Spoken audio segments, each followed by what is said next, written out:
ఆగండి. నా చెల్లెలకు వచ్చిన కష్టం ముందు ఇదేం పెద్దది కాదండి.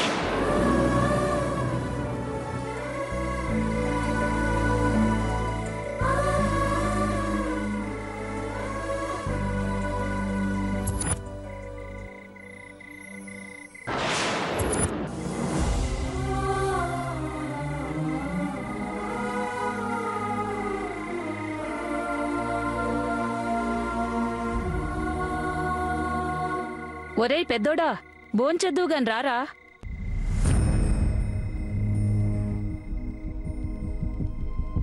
నాకు ఆకలిగా లేదమ్మా.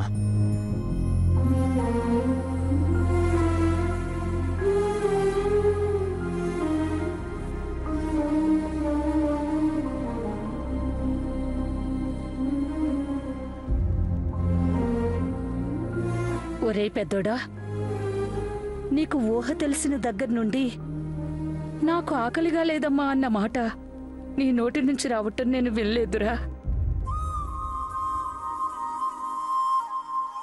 వంటతో కూడా నిమిత్తం లేకుండా ఆకలేస్తోందమ్మా, త్వరగా భోజనం పెట్టు అని గొడవ చేసే నువ్వు మొట్టమొదటిసారి ఆకలిగా లేదమ్మా అన్నావంటే నీ మనసులో ఉన్న బాధ నీ ఆకలిని ఎంతలా చంపేసిందో నేను అర్థం చేసుకోగలనురా.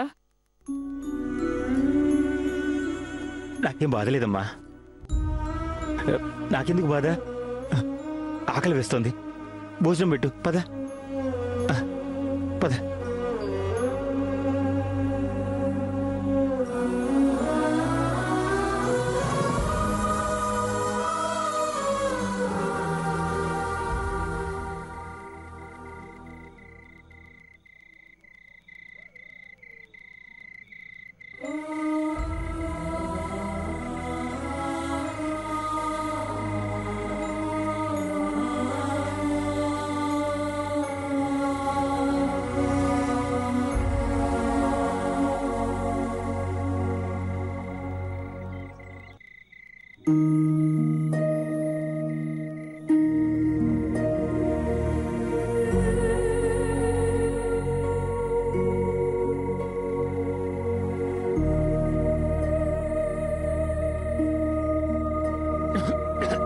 అయ్యో,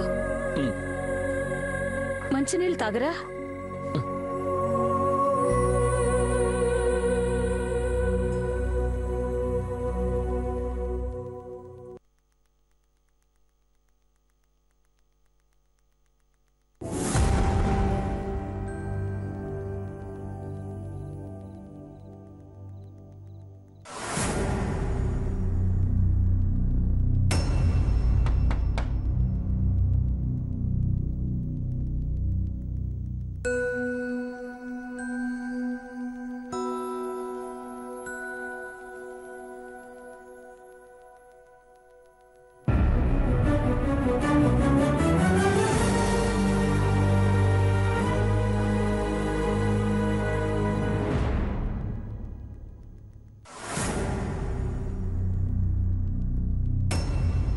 చూసించాలే, వడ్డించు.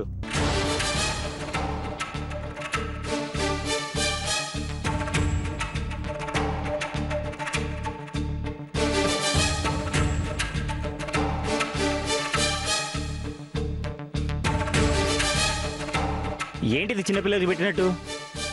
నాకు ఆకలి వేస్తే ఎలా తింటానో తెలుసు కదా, కొంచెం ఎక్కువ వడ్డించు.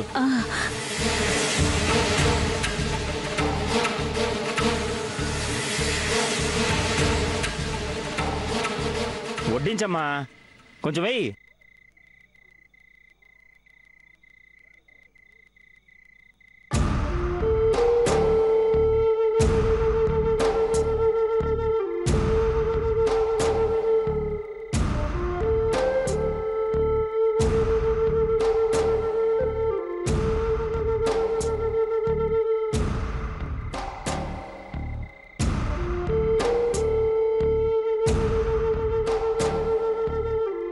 ఒరేయ్ పెద్దోడా, స్రవంతిని కూడా భోజనానికి పిలవరా. ఆవిడికి ఎందుకమ్మా భోజనం? ప్రాణానికి ప్రాణమైన చెల్లెలు గారిని కలిసి వచ్చింది కదా, ఆవిడని చూడగానే ఈవిడ గారికి కడుపు నిండిపోయి ఉంటుంది.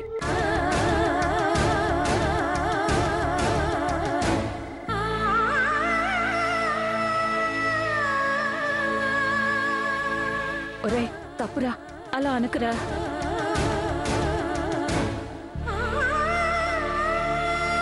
ఇంకా ఏమనాలమ్మా? మాకు పెళ్లి కాకముందంటే నువ్వు వంట చేసావు, వడ్డిచ్చావు, మా కోసం కష్టపడ్డావు. ఇప్పుడు మాకు పెళ్లి జరిగింది. నీ స్థానంలో తన బాధ్యత తీసుకొని వంట వండి దగ్గరుండి వడ్డించాల్సింది పోయి పెళ్లి 2 రోజులు కూడా కాలేదు. కనీసం నా దగ్గర కూర్చొని 2 నిమిషాలన్నా మాట్లాడిందా?